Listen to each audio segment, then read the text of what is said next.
اعوذ باللہ من الشیطان اللعین الرجیم بسم اللہ الرحمن الرحیم الحمد للہ رب العالمین والصلاة والسلام علی اشرف الانبیاء والمرسلین خاتم النبیین ابی القاسم محمد وعلی آلہ الطیبین الطاہرین المعصومین لا سیما علی الامام المنتظر واللعنۃ الدائمۃ الباقیہ علی اعدائہم اجمعین الی قیام یوم الدین. اما بعد فقد قال اللہ الحکیم فی کتابہ الکریم بسم اللہ الرحمن الرحیم اذا جاء نصر اللہ والفتح ورأیت الناس يدخلون فی دین اللہ افواجا فسبح بحمد ربک واستغفرہ انہ کان توابا. ناظرین محترم، قرآن مجید کی جن آیات کو اس وقت کی تفسیر کا عنوان قرار دیا ہے اس سورہ مبارکہ کو سورہ نصر کہتے ہیں. قبل اس کے کہ میں تفسیر کی طرف اشارہ کروں، آپ سے گزارش ہے کہ آپ حضرات حاجی وزیر علی نورانی، شیر علی بندے علی، شیرین لاکھانی، ریاض علی بندے علی اور مرحومین نورانی، راؤ جی، جوراج، جعفری بندے علی، لاکھانی خان اور پنجوانی کی فیملی کے گزشتگان اور مر جانے والوں کو سورہ فاتحہ سے یاد فرمائیے. اللہم صلی علی محمد و آل محمد.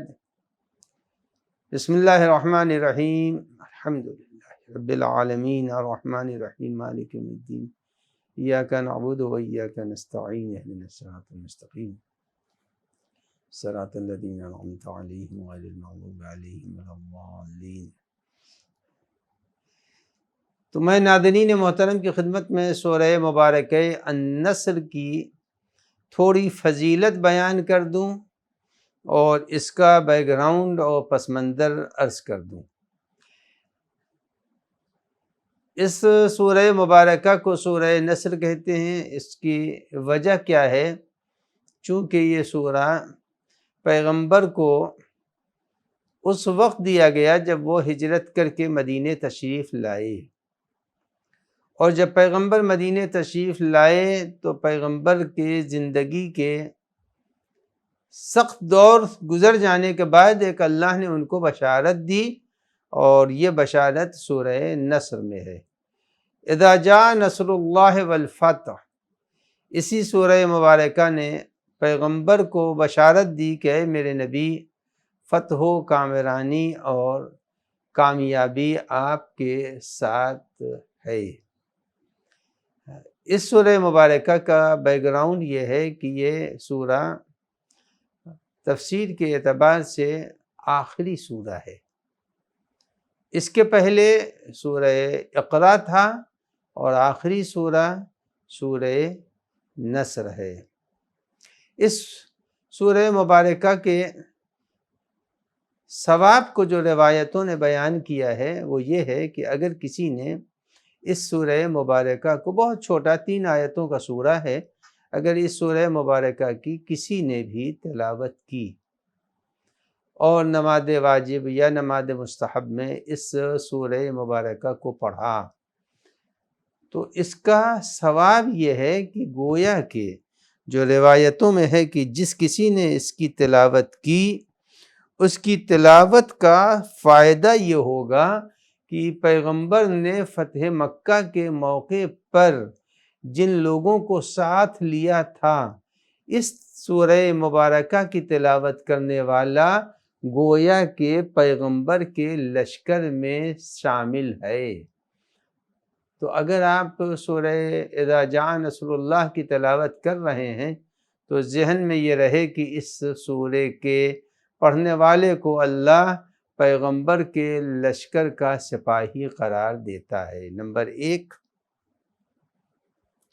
دوسری بات یہ ہے کہ اگر کسی شخص نے واجب یا مستحب نمازوں میں اس سورہ مبارکہ کی تلاوت کی تو وہ اپنے دشمنوں پر ہمیشہ غالب رہے گا۔ 2 فائدہ ہوا۔ تیسری خوبی اس سورہ مبارکہ کی یہ ہے کہ اگر کسی نے اس سورہ مبارکہ کو پڑھا تو قبر سے جب اٹھایا جائے گا تو وحشت زدہ نہیں ہوگا۔ دیکھیے قبر سے اٹھائے جانے کا منظر بھی بہت ہی تکلیف دہ ہوگا، لیکن اس سورہ کی تلاوت کرنے والا اور اس کو پڑھنے والا قبر سے جب اٹھایا جائے گا تو وہ وحشت زدہ نہیں ہوگا، بلکہ جدھر سے گزرے گا ادھر سے آواز آ رہی ہوگی، یہ جنتی جا رہا ہے، یہ جنت والوں میں سے ایک ہے جو جا رہا ہے۔ تو اب پتہ چلا کہ سورہ مبارک والنصر کی خوبی یہ ہے، اور اللہ نے اس سورہ مبارکہ کو پیغمبر اکرم صلی اللہ علیہ وآلہ وسلم پر نازل فرمایا۔ ایک خصوصیت اس کی یہ ہے کہ یہ سورہ مبارکہ وہ ہے جو ام المومنین علی بن ابی طالب کی یاد دلاتی ہے۔ وہ کیسے؟ چونکہ واقعہ غدیر کے بعد یہ سورہ مبارکہ نازل ہوا، اور جب واقعہ غدیر کے بعد نازل ہوا ہے تو اس کے معنی یہ ہیں کہ بعض یہ فرما رہے ہیں اس سورہ کے لیے کہ یہ مدینے میں نازل ہوا، لیکن اس سورہ کے اندر جس بشارت کو بیان کیا گیا فتح مکہ، تو فتح مکہ کا پورا صحرا اگر باندھا جائے گا تو امیر المومنین علی بن ابی طالب علیہ السلام کی پیشانی پر، اس لیے کہ وہی فتح مکہ میں پیغمبر اکرم کے ہمراہ رہے۔ تو یہ ہوئی خصوصیت اس سورہ مبارک والنصر کی۔ اب آئیے ایک بات میں اور عرض کر دوں کہ یہ ماہ مبارک اور آج اس کی پہلی تاریخ گزر گئی۔ ہمیشہ ان نقطوں کو مد نظر رکھنا چاہیے۔ جو بھی میرے اس پروگرام کو دیکھ رہے ہیں میں ان سے گزارش کروں گا کہ اس مہینے کی عظمت اور اس کی برکت سے محروم نہ ہونے پائیں۔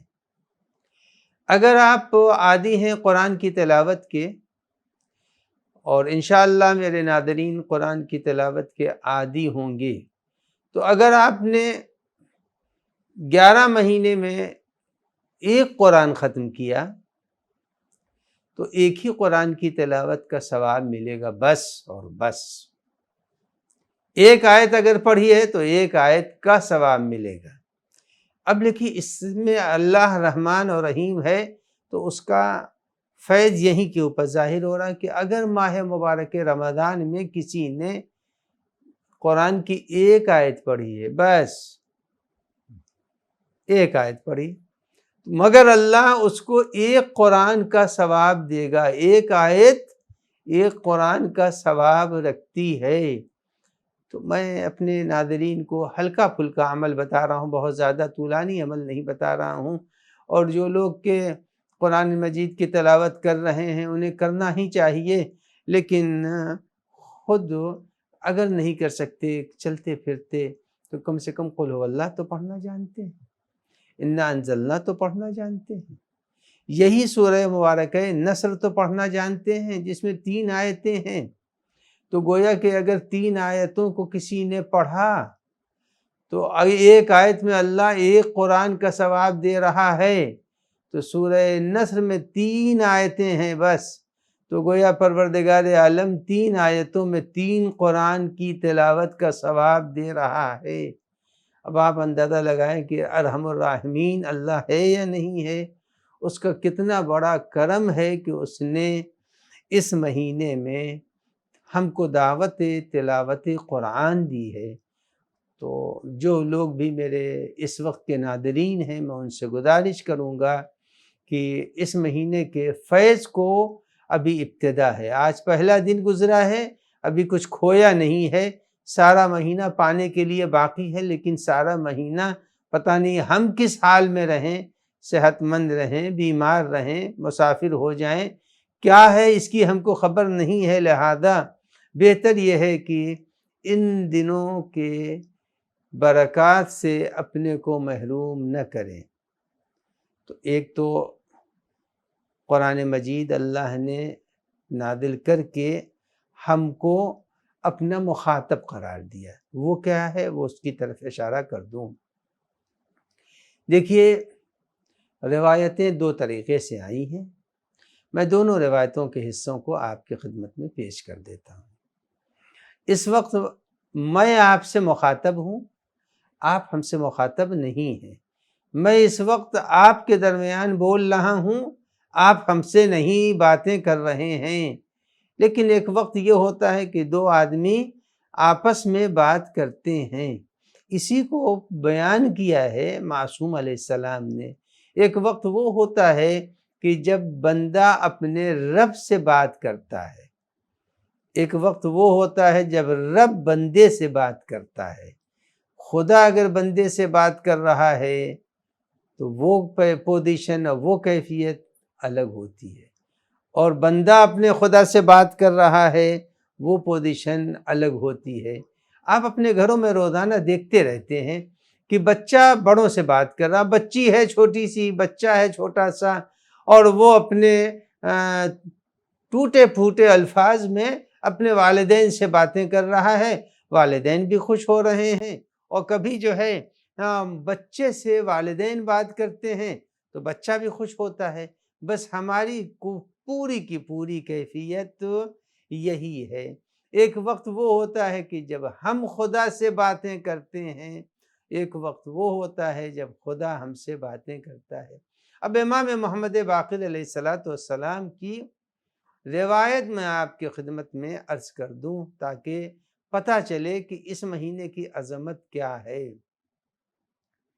امام نے فرمایا کہ جب کوئی قرآن مجید کی تلاوت کرتا ہے تو آپ بظاہر چاہے وہ یوٹیوب پر ہوں یا خود قرآن مجید کھول کے پڑھ رہے ہوں یا کچھ بھی، آپ قرآن مجید کو مد نظر نہ رکھ کر کے بھی حافظ ہیں، حفظ کر رہے ہیں، پڑھ رہے ہیں، تو اب امام نے فرمایا کہ جب کوئی قرآن پڑھتا ہے تو فقط قرآن پڑھنے والا قاری قرآن نہیں ہے، بلکہ اللہ اس سے باتیں کر رہا ہے۔ تو کتنا بڑا شرف ہے کہ قرآن مجید میں پروردگار عالم نے ہم سے باتیں کی ہیں۔ یا ایھا الذین آمنو جب وہ پکار رہا ہے تو معلوم یہ ہوا کہ ہم سے اللہ کہہ رہا ہے۔ عزیزان گرامی، یاد رکھیے گا اس مہینے میں اللہ نے ہم سے بات کرنے کے مواقع اور مہینوں سے زیادہ فراہم کیے ہیں، لہذا میرے جتنے بھی ناظرین ہیں اس وقت کے، میں ان سے گزارش کروں گا کہ قرآن کی تلاوت کریں، چاہے بسم اللہ الرحمن الرحیم کیوں نہ ہو، الحمد ہی کیوں نہ ہو، اس لیے کہ جس وقت ہم قرآن کے سوروں کو پڑھتے ہیں تو اللہ ہم سے باتیں کر رہا ہے، یعنی بڑا والدین اپنے بچوں سے بات جیسے کرتے ہیں وہ والی کیفیت ہوتی ہے جب قرآن کی ہم تلاوت کرتے ہیں۔ یہ ایک مرحلہ ہوا۔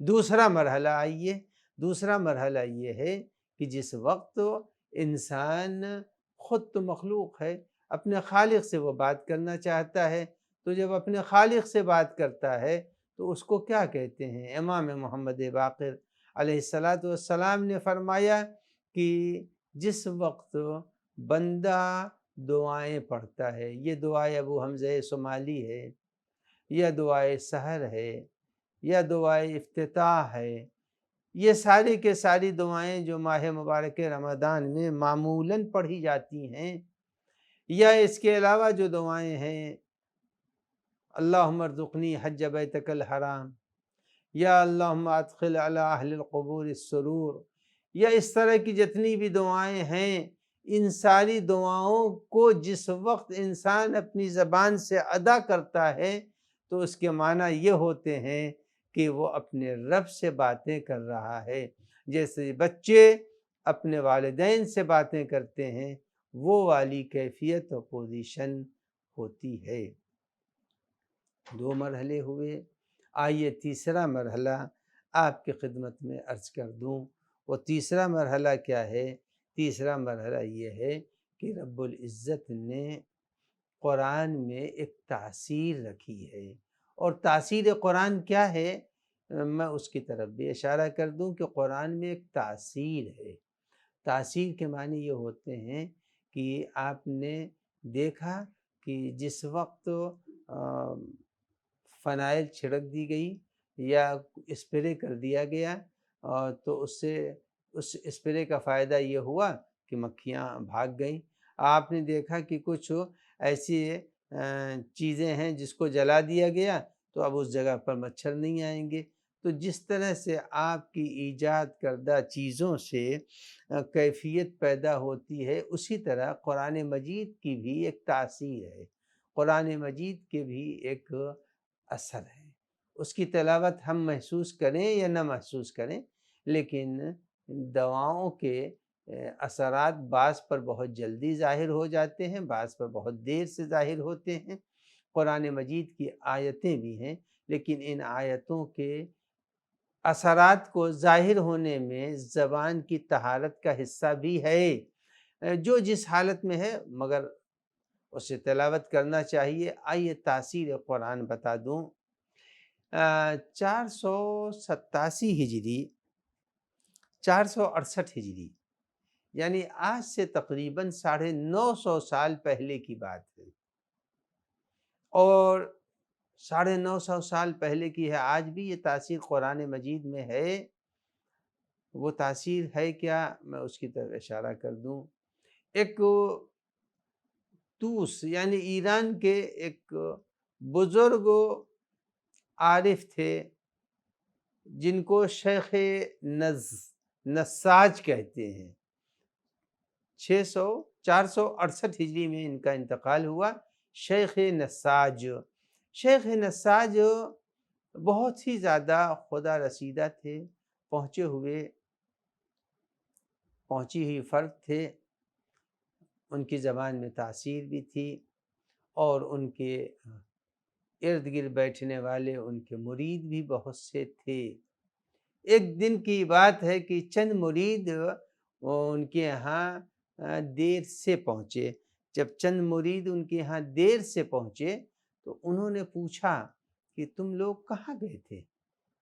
آج تم لوگ ہمارے یہاں حلقہ درس میں نہیں تھے۔ تو ان لوگوں نے جواب دیا کہ میں ٹہلنے اور گھومنے چلا گیا تھا۔ تو کہا کہاں ٹہلنے گھومنے چلے گئے تھے؟ تو ظاہر ہے کہ آج سے تقریباً 1000 سال پہلے کی بات ہے۔ تو اس زمانے میں نہ یوٹیوب تھا، نہ تھیٹر تھا، نہ کلب تھا، اور نہ تو سنیما ہال تھے، کچھ نہیں تھا۔ بس لوگ بازاروں میں چلے گئے، یا دریاؤں کے کنارے چلے گئے، یا کہیں آرک پارک کی بھی رسم اتنی نہیں تھی۔ بس اسی طرح تو اس نے پوچھا کہ تم لوگ کہاں گئے تھے؟ تو ان کے شاگردوں نے اور ان کے مریدوں نے کہا کہ ہم لوگ چلے گئے تھے عیسائیوں کی عبادت گاہ دیکھنے۔ تو انہوں نے پوچھا اپنے شاگردوں سے کہ یہ بتاؤ تم لوگ گئے تھے تو وہاں سے کیا لائے کیا ہو؟ تو ان کے شاگردوں نے اور ان کے مریدوں نے کہا کہ حضور کلیسا اور عبادت گاہوں سے کیا ملے گا؟ تو انہوں نے کہا نہیں، اگر تم چاہتے ہو اثر دیکھنا کہ کلیسا سے کیا ملتا ہے تو چلو ہم بتا دیتے ہیں۔ وہ اپنے شاگردوں کو لے کر کے اس عبادت گاہ میں، جو عیسائیوں کی عبادت گاہ تھی، وہاں پہنچے۔ اور جب وہاں پہنچے ہیں تو پہنچنے کے بعد دیکھا وہاں پر کہ ایک بہت بڑی حضرت عیسیٰ کی تصویر لگی ہوئی ہے، شیشے سے مزین ہے، فریم میں حضرت عیسیٰ کی تصویر ہے، اور عیسائی اسی تصویر کے سامنے کوئی سجدہ کر رہا ہے، کوئی منتیں مانگ رہا ہے، کوئی التماس کر رہا ہے۔ یہ کیفیت وہاں کے اوپر عبادت کرنے والوں نے عبادت کے انداز اختیار کیے ہوئے تھے۔ اور جب یہ شیخ نساج وہاں پہنچے اپنے مریدوں کے ساتھ، تو جیسے ہی انہوں نے اس تصویر کو دیکھا جو حضرت عیسیٰ کی تصویر تھی، تو قرآن میں ایک آیت موجود ہے۔ پہلے میں اس آیت کا پس منظر بتا دوں تاکہ آپ کو پتہ چلے۔ قیامت کے دن کا تذکرہ قرآن مجید سورہ مبارکہ مائدہ میں کر رہا ہے کہ جس وقت جناب عیسیٰ علیہ السلام بارگاہ الہی میں پہنچیں گے تو وہاں کا واقعہ، آنے والی قیامت کا واقعہ ہے، وہاں ایک خطاب ہوگا حضرت عیسیٰ سے، اور اللہ یہ پوچھے گا، سورہ مائدہ کی آیت نمبر 116 ہے، انت قلت للناس اتخذونی و امی الہین من دون اللہ۔ یہ بتاؤ عیسیٰ، کیا تم نے یہ بات کہی ہے اپنے ماننے والوں سے کہ مجھے اور میری ماں مریم کو خدا مانو؟ کیا یہ تم نے بات کہی ہے؟ تو قرآن مجید کہتا ہے کہ وہاں پر حضرت عیسیٰ جواب دیں گے، پالنے والے تو اسرار دل سے واقف ہے، قول و زبان کی تو ضرورت ہی نہیں ہے، تو دل کی باتوں کو جانتا ہے۔ یہ بتا دے کبھی ہمارے دل میں بھی یہ خیال پیدا نہیں ہوا چہ جائے کہ میں زبان سے کیا کہوں گا۔ حق بھی یہی تھا کہ جناب عیسیٰ اللہ کے نبی تھے، نہ کہ انہوں نے آ کر کے، یہ تو عیسائیوں نے انہیں اللہ کا بیٹا بنا دیا، ورنہ جناب عیسیٰ نے تو نہیں کہا تھا۔ آج بھی بہت سے ایسے مذاہب میں مذہب کے ماننے والے خراب کر دیتے ہیں مذہب کی تصویر کو، ورنہ جو مذہب لاتا ہے اس نے خراب نہیں کیا ہے۔ آپ یہ دیکھ لیجئے، آج بھی ہمارے اس اسلام میں مذہب کے ماننے والوں نے بہت سی چیزیں بدعات ایجاد کر دی ہیں۔ کچھ بدعت ایسی ہے جس کو وہ بدعت حسنہ کہتے ہیں، اچھی بدعت ہے۔ ارے بھائی، بدعت ہے، زہر ہے، وہ زہر مفید تھوڑی ہو جائے گا۔ بہت سی ایسی بدعتیں ہیں جو آج ہمارے اسلام میں بھی جاری ہو گئی ہیں۔ مثلا کچھ نمازوں کو ماہ مبارک میں شامل کر دیا گیا ہے۔ تو جناب عیسیٰ نے جب جواب دیا کہ پالنے والے، تو جانتا ہے کہ میں نے کچھ بھی، اور نہ میری ماں نے کچھ نہیں کہا ہے، یہ لوگ خود ہی جو چاہتے ہیں میرے لیے کہہ رہے ہیں کہ میں اللہ کا بیٹا ہوں۔ اس واقعے، اس آیت کو جس وقت شیخ نساج پہنچے ہیں کلیسا میں، اور پہنچنے کے بعد انہوں نے حضرت عیسیٰ کی تصویر کو دیکھا اور مخاطب کیا کہ یا عیسیٰ ابن مریم، جیسا کہ قرآن کی آیت تھی، اے مریم کے بیٹے عیسیٰ، انت قلت للناس اتخذونی و امی الہین، کیا آپ نے اور آپ کی والدہ ماجدہ مریم نے یہ کہا ہے کہ مجھے اللہ مانو، اللہ کو چھوڑو اور مجھے رب مان لو؟ یہ آپ نے کہا ہے۔ اس آیت کی جیسے ہی تلاوت کر کے اس تصویر حضرت عیسیٰ کو مخاطب کیا ہے شیخ نساج نے، وہ تصویر فوراً گری زمین پر اور چکنا چور ہو گئی۔ تو معلوم یہ ہوا کہ اگر قرآن کی آیت ایک ایسے پاکیزہ زبان سے نکل رہی ہو تو وہ تصویر جو دیوار پر ہے وہ گرتی ہے، چکنا چور ہو جاتی ہے، اور اس وقت اس کلیسا کے اندر جتنے بھی افراد موجود تھے، سارے کے سارے افراد اس واقعے کو دیکھتے ہیں کہ مستحکم بنی ہوئی تصویر گرتی ہے اور چکنا چور ہو جاتی ہے، سب کے سب اسلام کی حقانیت پر ایمان لائے۔ تو یہ ہے تاثیر قرآن۔ تو میرے ناظرین، میں یہ بات عرض کر دوں کہ اس موقع پر، یہ جو ماہ مبارک رمضان ہے، اس موقع پر جتنا ہو سکے میرے جوان جہاں ہیں وہ بھی سن لیں، جو عورتیں ہیں وہ بھی سن لیں، جو میرے مرد ناظرین ہیں وہ بھی سن لیں کہ اس مہینے میں، آج پہلی تاریخ ہے، عہد کریں اپنے رب سے کہ پالنے والے اس میں ہمیں کچھ چیزیں حاصل کرنی ہے، جیسے 11 مہینے رہیں یا نہیں۔ مقصد یہ میرے کہنے کا ہے، مثلا یہی طے کر لیں کہ یہ سورہ نصر کو پورے مہینے میں ہر روز ایک تسبیح پڑھوں گا، تو پورے مہینے میں کتنا ہوا؟ 3000 ہوئے۔ جب 3000 ہے، یہ عہد کر لیں کہ میں اس مہینے میں کچھ حاصل تو کروں گا، یا مثلا یہی نذر کر لیں کہ پالنے والے، میں اس مہینے میں نماز شب چھوڑوں گا نہیں، اس لیے کہ میرے جتنے بھی ناظرین ہیں وہ یہ نہیں کہہ سکتے کہ میں سحر نہیں کھاؤں گا، سب کہیں گے میں سحر کھاؤں گا۔ بس خدا سے یہ عہد کرنے پالنے والے ہم کو نماز شب کی توفیق دے دے، چاہے وہ پہلے پڑھ کے سو جائیں یا بعد میں پڑھیں یا نماز صبح کے بعد ادا کریں، لیکن یہ کریں، اس مہینے میں کچھ تو حاصل کر لیں، اس لیے کہ یہ مہینہ خدا کی طرف سے جیسے ٹیپ کھول دیا جائے اور پانی آنے ہی آنا ہے۔ جب پانی ہے ٹنکی میں تو ٹیپ کھولنے کے بعد پانی کا آنا واجب ہے، تو اس وقت رحمت کا ٹیپ کھلا ہوا ہے، اب ہم کو اپنا ظرف لگا دینا ہے اور لگانے کے بعد اس میں لے لینا ہے، جو بھی لیں استغفار لگا دیں گے، استغفار کے برکات ملیں گے۔ تلاوت قرآن اگر چاہتے ہیں تلاوت قرآن کریں، اس کے فیوز ہم کو پہنچیں گے۔ محمد و آل محمد علیہ السلام پر صلوات بھیجنا ہے، اس کی برکتیں ہم کو حاصل ہو جائیں گی۔ تو قرآن مجید کی تلاوت جتنی بھی ممکن ہو سکے، جس قدر ہو سکے، اور یہ مہینہ بہت ہی اہم ہے، اور بزرگوں نے مثلاً جناب آیت اللہ العظمیٰ وحید خراسانی کا باقاعدہ نظریہ ہے، اور نظریہ ہی نہیں ہے بلکہ ان کا عقیدہ ہے، اور عقیدہ ہی نہیں ہے بلکہ انہوں نے اس پر عمل بھی کیا ہے۔ عقیدہ بہت ہے، عقیدوں کے ساتھ عمل بھی ہوتا ہے۔ مثلاً ہمارے اور آپ کے سب کے یہ عقیدے ہیں کہ امام عصر ہماری نصرت کرتے ہیں، یہ ہم سب کا عقیدہ ہے، لیکن اس عقیدے کو ہم کبھی ظاہر نہیں کر سکتے بھی کہاں مدد ہماری کی ہے، ہمارے پاس کوئی اس کا جواب نہیں ہے کہ فلاں جگہ امام کی مدد تھی۔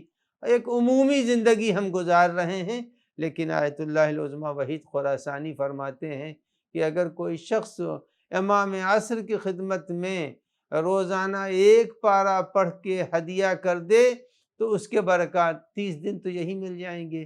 ایک پارہ کتنی دیر میں ہوتا ہے؟ یوٹیوب کے اوپر جو ایک پارہ ہے اس کے اندر لمٹ بنی ہوئی ہے کہ یہ آدھے گھنٹے کا ہے، تو 24 گھنٹے میں کیا آدھا پارہ نہیں پڑھ سکتے؟ آدھا گھنٹہ نہیں دے سکتے؟ 24 گھنٹہ ہے میرے پاس، 24 گھنٹے میں آدھا گھنٹہ ہم نہیں دے سکتے ہیں کہ اس قرآن کو سن لیں جلدی سے اور پڑھتے جائیں۔ آدھے گھنٹے کے اندر بہت سے قرآن کی کلپ ہم نے یوٹیوب پر دیکھی ہے جو ٹوٹل، اور ہم کو وہ سسٹم بھی آپ سب کے نظر میں ہے کہ کچھ لوگ وہ ہیں جو بڑھا دیتے ہیں رفتار کو تلاوت کی، تو اور کم وقت میں اس کو سن لیتے ہیں۔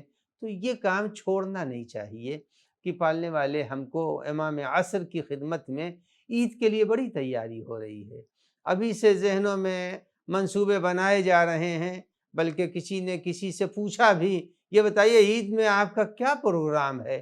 ابھی تو عید کو 30 دن ہے، مگر ایک دوسرے سے سوال تو یہ کیوں نہیں ہے کہ اب کی عید کے دن ہم بہت بڑا گفٹ دینے والے ہیں، کس کو؟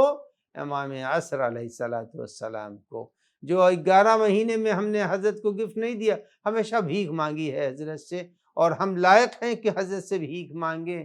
عدیزہ تو بھیجا تھا نا، اس میں نہ جانے کتنے سوالات کیے، مانگ ہی ہے، لیکن ماہ مبارک وہ ہے جو امام کو دینے کا وقت آ گیا ہے کہ ہم امام عصر علیہ السلام مرحوم آیت اللہ العظمیٰ صاحب القدیر مرحوم امینی کے لیے ہے کہ وہ 14 قرآن مجید ختم کرتے تھے، 14 ایک مہینے میں 14 قرآن مجید ختم کرتے تھے، اور ہر روز ایک پارہ نہیں پڑھتے تھے، 14 پارہ پڑھتے تھے۔ تو معلوم یہ ہوا کہ اس دنیا میں ممکن ہے بھائی، جب یوٹیوب کے اوپر آدھے گھنٹے میں ایک پارہ پڑھا جا سکتا ہے تو 14 پارہ کتنے ہیں؟ 7 گھنٹے میں، لیکن وہ اپنے تمام تجوید کے قاعدے سے پڑھ رہے ہیں۔ لیکن جو لوگ نادرہ کرتے ہیں اور رواں قرآن جن کا ہے، بسم اللہ الرحمن الرحیم الحمدللہ رب العالمین، جیسے سورہ الحمد رواں ہے، ایسے پورا قرآن بعض افراد کے نزدیک رواں ہے، لہذا وہ 15 منٹ 20 منٹ، جب میں طالب علم تھا تو وہاں ایک صاحب تھے جو باقاعدہ 20 منٹ میں قرآن مجید پڑھ لیا کرتے تھے۔ تو عزیزان گرامی، یہ مہینہ وہ ہے جس میں ہم کو قرآن مجید سے ربط زیادہ رکھنا چاہیے۔ ٹے پہلا ہی کھلا ہوا ہے، ایک بات۔ اب آئیے دوسری بات، قرآن مجید کے سلسلے میں اپنے ہندوستان کی ایک بات میں نقل کر دوں تاکہ پتہ چلے کہ قرآن کی عظمت ہے کیا۔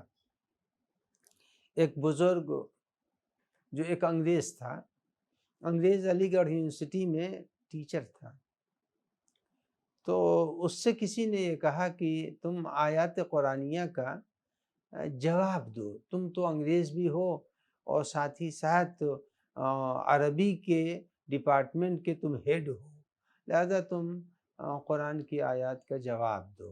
اور اس کے اوپر تو اس نے کہا کہ سنو، ایسا ہے قرآن کی کا ایک چھوٹا بھائی بھی ہے، پہلے اس کا ہم جواب دے دیں تو پھر اس کے بعد قرآن کا ہم جواب دیں گے بعد میں۔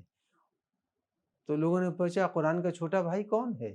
تو کہا قرآن کا چھوٹا بھائی نہج البلاغہ ہے۔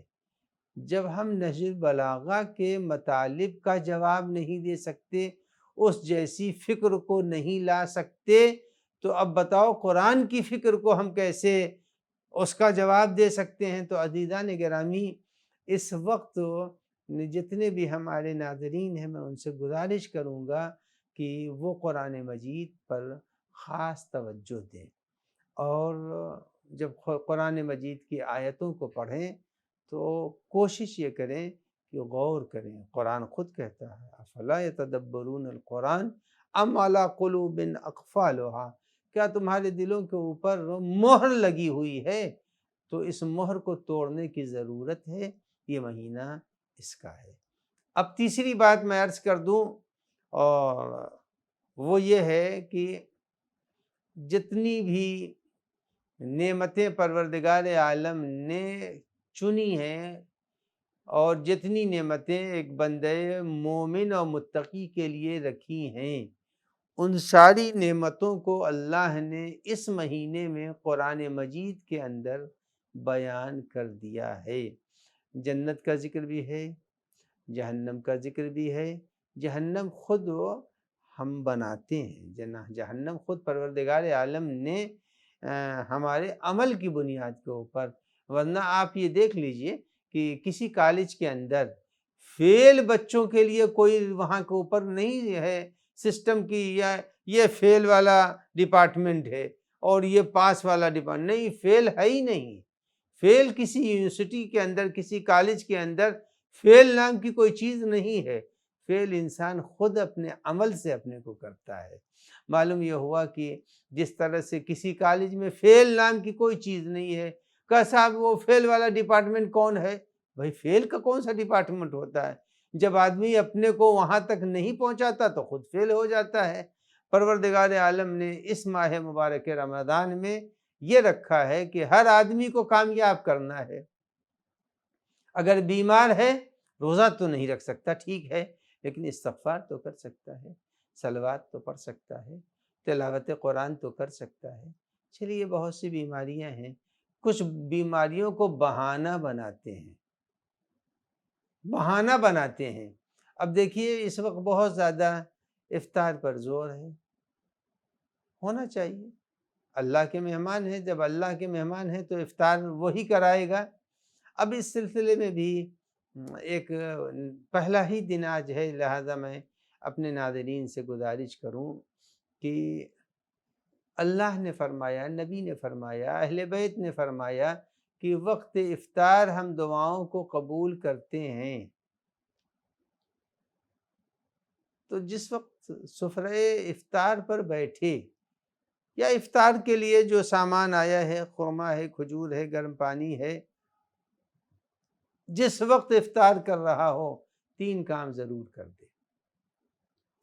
3 کام جب کرے گا، سب سے پہلا یہ ہے کہ ایک صلوات پڑھ دے، دوسرا یہ ہے کہ ایک مرتبہ امام عصر کے ظہور کے لیے اللہم کن لی ولیک الحجت پڑھ دے، تیسرے یہ کہ ایک سورہ الحمد پڑھ دے، یا انا انزلنا جو تاکید کی گئی ہے 7 مرتبہ انا انزلنا کا، انا انزلنا کی تلاوت کر کے، پورا سورہ قدر کی تلاوت کر کے اس کا ثواب 4 معصومین علیہ الصلوۃ والسلام کو ہدیہ کر دے۔ 3 کام بس، ایک صلوات، اور اس کے بعد انا انزلنا 7 مرتبہ جو مستحب بتایا گیا ہے وہ پڑھ لے، اور 1 مرتبہ اللہم کن لے پڑھ لے۔ تو معلوم یہ ہوا کہ آپ نے صلوات جب پڑھی تو اپنے کو شامل کس کے ساتھ کر لیا؟ اللہ کے ساتھ شامل کیا۔ ان اللہ و ملائکتہ یصلون علی النبی یا ایھا الذین آمنوا صلوا علیہ وسلموا تسلیما، یعنی معلوم ہے جس وقت آپ نے صلوات بھیجی ہے تو صلوات تو آپ بھیج رہے ہیں، لیکن آپ کی آواز میں آواز رب بھی ملا رہا ہے، آپ کی آواز میں آواز ملائکہ بھی ملا رہے ہیں۔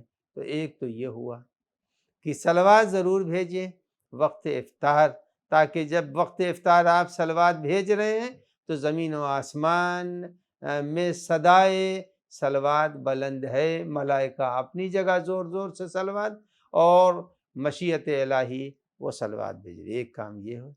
دوسری بات جو میں نے کہا کہ ہم وقت افطار جب بیٹھے ہیں اور ہمارے سامنے جو بھی نعمت اللہ نے دی ہے، ہم لوگوں کو تو بہت سی نعمتیں اللہ نے دے رکھی ہیں، ذرا سا اس زمانے کے روزوں کو خیال رکھیے، جب سورہ دہر اتر رہا تھا روٹیاں چند تھیں اور اہل بیت تھے، اس میں فضہ بھی تھی۔ تو اب معلوم یہ ہوا کہ جس وقت افطار کر رہا ہو انسان اور یہ روزی بے وجود امام عصر علیہ السلام، سادے زبان میں کہوں، یہ جتنی بھی زمین کے اوپر برکتیں ہیں، جتنی بھی نعمتیں ہیں، جو بھی اس وقت زمین کے اوپر فیض ہے، سب کا ذریعہ ہے امام عصر کا وجود مبارک۔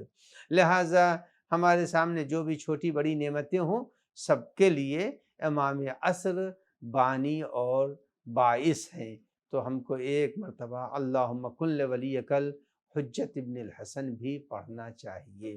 اور اس کے بعد 7 مرتبہ جب انا انزلنا ہے تو انا انزلنا کے جو فضائل اور اس کے مناقب ہیں، آپ یہ سمجھ لیجئے کہ گویا کہ انا انزلنا کی 7 مرتبہ جس وقت ہم نے وقت افطار تلاوت کی تو ہم نے اپنے کو کہاں پہنچایا؟ اس شب قدر میں پہنچایا ہے جس میں پورا قرآن نازل ہوا۔ انا انزلناہ فی لیلۃ القدر۔ تو عزیزان گرامی، ہم آج کے اس پروگرام میں دعوت دے رہے ہیں صرف 3 چیزوں کی، کہ وقت افطار آدمی صلوات بھیجے تاکہ زمین و آسمان گونج جائے صلوات سے۔ دوسرے، امام عصر کے ذریعے سے یہ کائنات میں رزق فراہم ہو رہا ہے، 2 کام کریں۔ انا انزلناہ فی لیلۃ القدر، سورہ مبارکہ قدر کی تلاوت کریں تاکہ ہم شب قدر سے پہلے اپنے کو شب قدر میں شامل کر دیں۔ آج کے اس پروگرام میں ہم یہیں کے اوپر بات کو اپنے ختم کرتے ہیں، اور یہ اس اعلان کے ساتھ کہ آج کی ہماری تقریر کے سوالات میں سے ایک سوال یہ ہوگا کہ یہ بتائیے وہ کون سے بزرگ تھے جنہوں نے قرآن کی کس آیہ کریمہ کی تلاوت کی تھی، اور وہ کون سی جگہ تھی جہاں انہوں نے کی تھی جس سے تاثیر قرآن سامنے آئی تھی؟ نمبر 1۔ نمبر 2، یہ بتائیے وہ کون سا ایسا مرحلہ تھا، وہ کون سے ایسی جگہ تھی جس جگہ کے اوپر کسی پڑھانے والے نے قرآن کے جواب سے اپنی عاجزی کا اعتراف کیا اور کہا قرآن تو بہت بڑی چیز ہے، ہم تو اس سے چھوٹے کا بھی جواب نہیں دے سکتے ہیں۔ جو کوئی آج کے اس تقریر کے 2 حصوں کا جواب دے گا اس کو یہاں سے انعام بھی ملے گا، اور وہ اس انعام میں پہلا انعام پانے والا قرار دیا جائے گا۔ صلی اللہ علی محمد وآلہ الطاہرین۔